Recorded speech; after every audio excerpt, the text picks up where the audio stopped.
Stream Casino Resort. A Webb City man is in custody tonight in connection with a Lamar, Missouri shooting death. The Neosho, Missouri City Council considers a mask ordinance. The 4 states' most watched news starts now. It's our final Toy Box Tuesday of the year, so get your phones out. Give us a call to help make Christmas a little brighter for area kids in need. Our volunteers from Equity Bank, Neptune Auto, and the Salvation Army are right there at those phones standing by to take your calls. The number is at the bottom of your screen. It's 1-888-620-4TOY. So give us a call. Make a donation, big or small. We take that money and we buy toys for area kids. You can even choose to have the money that you donate stay in the county where you live. And remember, today is your last chance. And we'll have more on this final Toy Box Tuesday in a moment, but first, the day's top stories. A Webb City man is in jail tonight accused of killing a man from Lamar. Authorities have arrested 27-year-old Lane Bronson on charges of second-degree homicide for the July 2020 shooting that killed 51-year-old Terry Harless of Lamar, Missouri.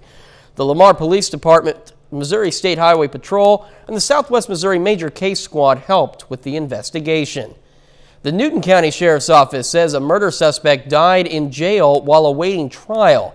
Newton County Sheriff Chris Jennings says 43-year-old Vernon Thomas died in a Joplin hospital 2 days after COVID-19 symptoms first appeared. Thomas was charged with first-degree murder in the March beating death of 37-year-old Wesley Porter. Thomas was among several inmates who tested positive for COVID-19 since late November.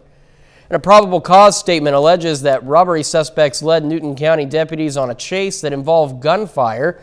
The statement says Daniel Duran and Gabriela Espinoza failed to stop when a deputy tried to stop the car they were traveling in on I-44.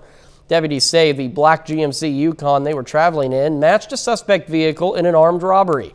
During the chase, authorities allege the suspects fired shots at deputies. Authorities say once the suspects stopped and were arrested, officers found 2 children in the car along with drugs. The 2 are charged with first-degree assault, 2 counts of endangering the welfare of a child, possession of a controlled substance, and resisting arrest. The Cherokee County Sheriff's Office says they found evidence in a deceased suspect's home linking him to an armed robbery. The robbery happened on December 2nd in Weir, Kansas. Authorities say the suspect, 46-year-old William Haddon, was found unresponsive in his cell yesterday morning. A McCune, Kansas woman is dead after a 3-vehicle crash yesterday evening. It happened a little after 6 on Highway 400, about 10 miles east of US 59. Police say 44-year-old Mandy Carstetter was traveling east when she attempted to turn north onto Messer Road. Her vehicle was rear-ended by a truck following behind and then struck again by a semi heading west. Carstetter was pronounced dead at the scene. The other 2 drivers were uninjured. Police say a Chinook, Kansas man had a medical incident before he crashed the semi he was driving. It happened yesterday just before 4 p.m. east of Catoosa, Oklahoma. Authorities say 59-year-old Alvin Stinger was driving north on US 412 when a medical incident caused him to roll the truck through the intersection of 412P. Stinger was taken to the hospital where he died. And Doug, I stepped outside for several minutes earlier and I saw 1 snowflake make it from the sky all the way to the ground. Only 1. But I understand there's not many out there right now. We have to kind of saturate the atmosphere for the next couple hours. And then we're going to get some very light little snow showers across the region. You can't see on the radar, it is snowing. It's just not really making it to the ground. So all we're going to see over the next couple hours are just those random little flurries.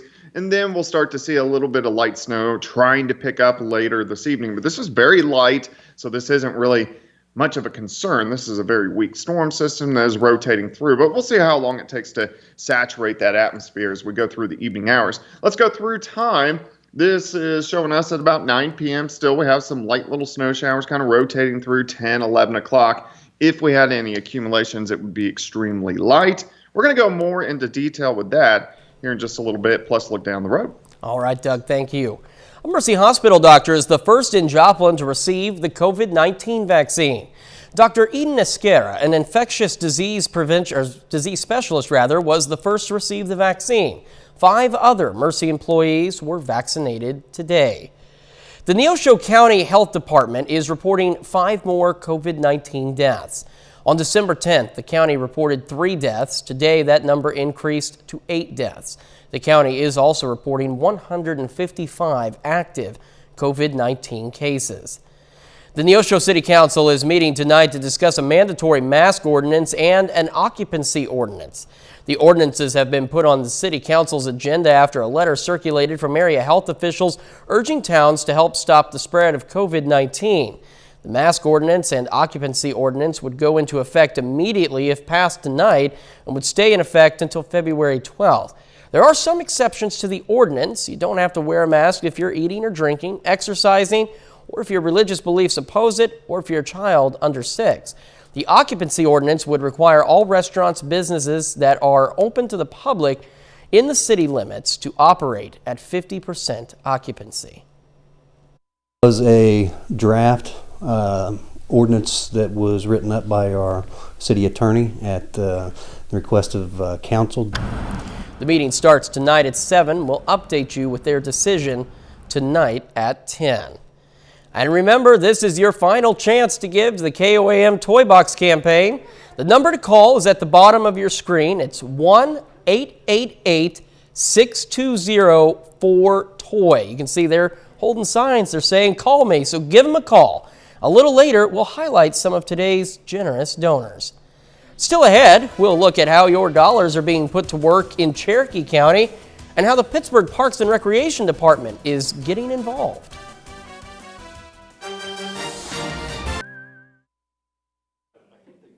Time to donate on this final Toy Box Tuesday. Our volunteers are standing by to take your calls. You can see them right there, waiting for you to call. The number that you need to call to make a donation, it's on the bottom of your screen. It's 1-888-620-4TOY. And each year, we team up with local organizations to help out families struggling at Christmas time. KOAM's Kay Kelly tells us more about just how much help is needed this year in particular. That's right. Over in Cherokee County, there are over 300 children in need this year. Now, that's a lot of kids to get presents for, but with your support, we're crossing off items on wish lists throughout the area. Today, we were able to drop off dozens of toys, and the Cherokee County Sheriff's Office helped us unload the sleigh. The goal here is to make sure children of all ages have something to unwrap on Christmas Day. So many families are struggling this year, but distributions like this provide hope. That's why Sheriff Groves is personally challenging you to give what you can this year. He says donating now is a gift that will continue to pay off.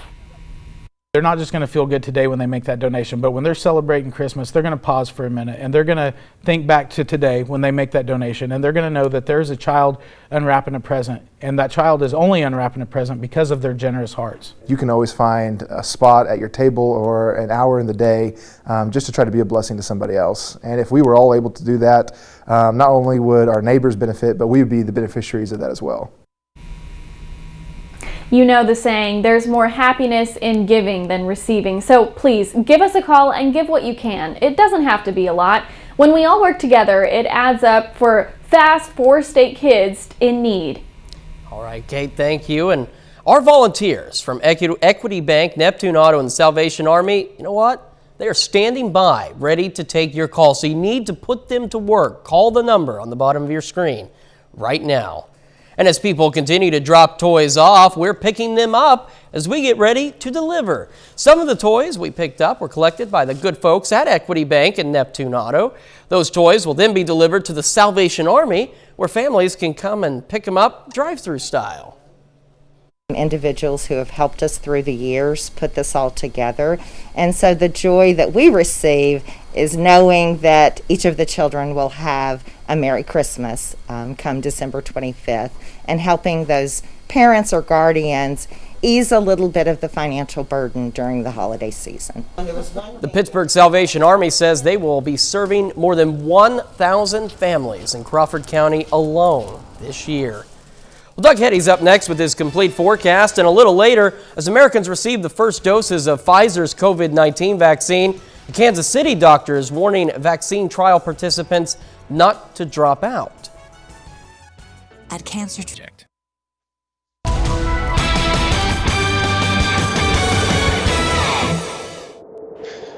Well, it definitely turned out to be a gloomy day for us today. We've had the clouds all day long. It's been cold across the region as we have only warmed up into the mid to upper 30s during the afternoon. Most of us now right around the freezing mark. Columbus 32, Commerce 32. You can see Seneca, Webb City, Carthage, much of the same. So if we expand the view just a little bit, everybody across the entire viewing area about 30 to about 32 degrees. And we're going to drop into lower 20s later on tonight. Let's go ahead and look outside. We're looking from the station. 32 feels like 24. Humidity is slowly coming up.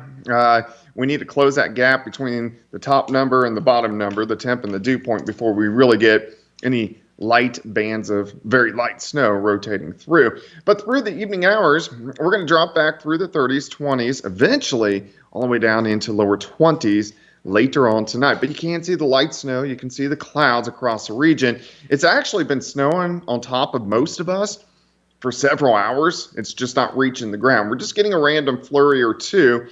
As that atmosphere gets a little more saturated, we are going to see some heavy flurries or light little snow showers a little bit later on this evening. Again, this is not a very big deal, but something we'll keep our eyes on as we work through the rest of the evening hours. This storm system, fairly weak, fairly disorganized, kind of wrapping up across the southern plains and is going to head off toward the northeast across the New England states over the next 24 to 36 hours. And then we look pretty good for a couple days before our next storm system rolls in late on Friday. Let's go through time. Still some light little snow showers. Here's 9 p.m. I do think by this point in time, the atmosphere should be saturated. So we are going to see those random little light snow showers, 10, 11, midnight, and then most of this is going to rotate out of here, and then just kind of cloudy skies and cold for us the rest of the night. If we had any accumulations, and that is, again, a big if we had any, a dusting, maybe a couple tenths of an inch, maybe a quarter of an inch or so. It's going to be fairly light, but again, we'll watch it and see when we get completely saturated later on this evening. As we go into Wednesday, we're going to have some clouds sticking around in the morning. I do think we'll get some sunshine by the afternoon. Temperatures are going to struggle a little bit. It's going to be another cold one. 23 to start, 34 by noon. High temp right around 39 during the afternoon. Tomorrow night, much of the same. Cold, pretty much clear skies. Thursday's looking better. We're going to get sunshine. We're going to start to warm back up as we go pushing 50, actually. Next storm system is going to roll in late Friday. We'll start to get some showers in here late Friday, Friday night, and then into Saturday morning. I think most of this is going to push east. It sets us up for a great weekend. Then we're pretty quiet. We get some pretty good temperatures. We got another storm system that's going to roll in next Wednesday and Thursday, which is Christmas Eve. This could be a little rain over to snow event. We're going to watch that, and we'll be talking more about that over the coming days. 39 for us tomorrow, 50 on Thursday. A few showers late on Friday, but look at the weekend. A little chilly on Saturday, but it looks pretty good. Partly sunny skies, temperatures not too bad. Yeah, for December, Doug, this forecast is looking pretty darn beautiful.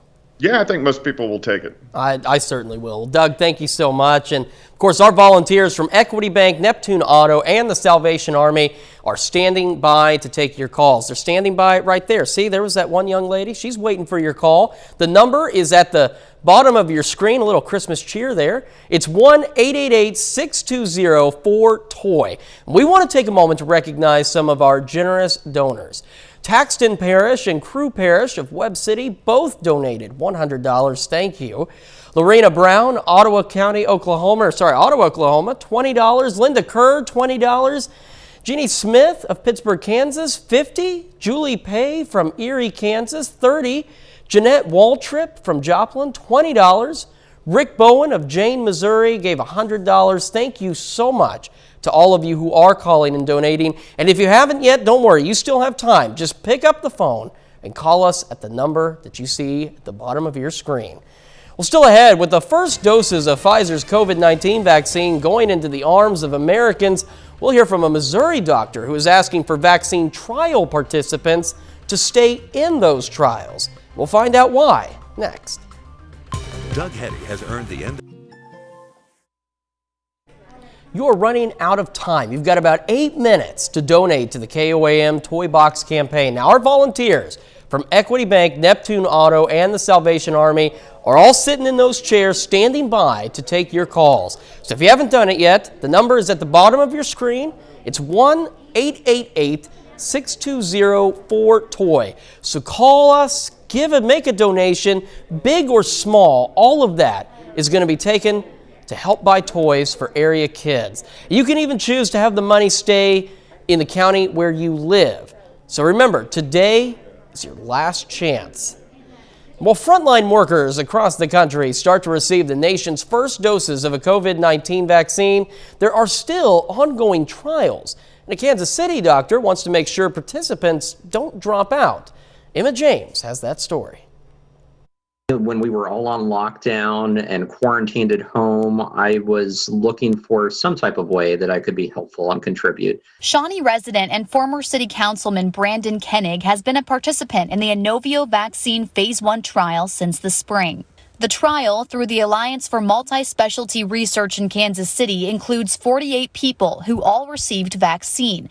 Koenig says he still wants to get an approved vaccine when it's available. I believe that my vaccine is effective, but it still hasn't received final approval, and it's not through phase 3 testing. By doing so, he must drop out of the Inovio trial. But yeah, they discuss that with you, and they understand too that part of the end goal is to get as many Americans vaccinated with whatever is available at the time. Principal investigator Dr. John Irvin says participant dropouts are a dilemma he's anticipated since the trials began. From the science standpoint, we would like to keep everybody in the trials and follow them through. However, it's ultimately up to the participant. These studies are voluntary, and I think we have to have what's best for the individual as our main interest. And if it's best for the individual to get an approved vaccine and they were getting a placebo. Dr. Irvin says by the time trial dropouts happen next year, most trials underway now would hopefully have the data they need to keep moving forward. But trials starting later could have a tough time finding participants. When it comes to an approved vaccine, his message remains the same. Get the darn vaccine when one becomes available. And again, that was Emma James reporting. Final check of the forecast and Toy Box Tuesday donations next. Looking for those last... We take time now to honor a local veteran. Private First Class Theodore Jeffers served with the Army from 1943 to 1946, his hometown Joplin. And we are proud to recognize Private First Class Theodore Jeffers, tonight's four-state hero. Well, today also happens to be your deadline to give to the KOAM Toy Box campaign. You've got a little under a minute left to help make a Merry Christmas for area kids in need. We want to take a moment to highlight some of our very generous donors. Ellen and Jim Smith from Altoona gave $30. Mark J. from Joplin, $25. Mackenzie of Nevada, $100. John Bolander from Parsons gave $50. Robert Bates of Carthage gave $50. Tom from Commerce, Oklahoma, $25. Frank Maxton from Columbus, Kansas, giving us $25 as well. And we can't recognize everyone who donated, but thank you so much to all of you that have. Whether it's been big or small, your donation has helped make a massive impact on area kids who could really use a Merry Christmas this year. And it's somewhat of a Merry Christmas tonight. A couple of snow flurries maybe, Doug. Yeah, a few little random light little snow showers across the region. Should not amount to much, but something we'll watch throughout the evening hours. Cold as well, down to about 23. We only warm to 39 tomorrow, but back to 50 on Thursday. And then a chance for a few showers trying to roll in late Friday into Friday night. All right, Doug, thank you. That's our time for now. Thank you so much for joining us. Our next news time is 9 o'clock over on Fox 14. We'll see you then. Good night.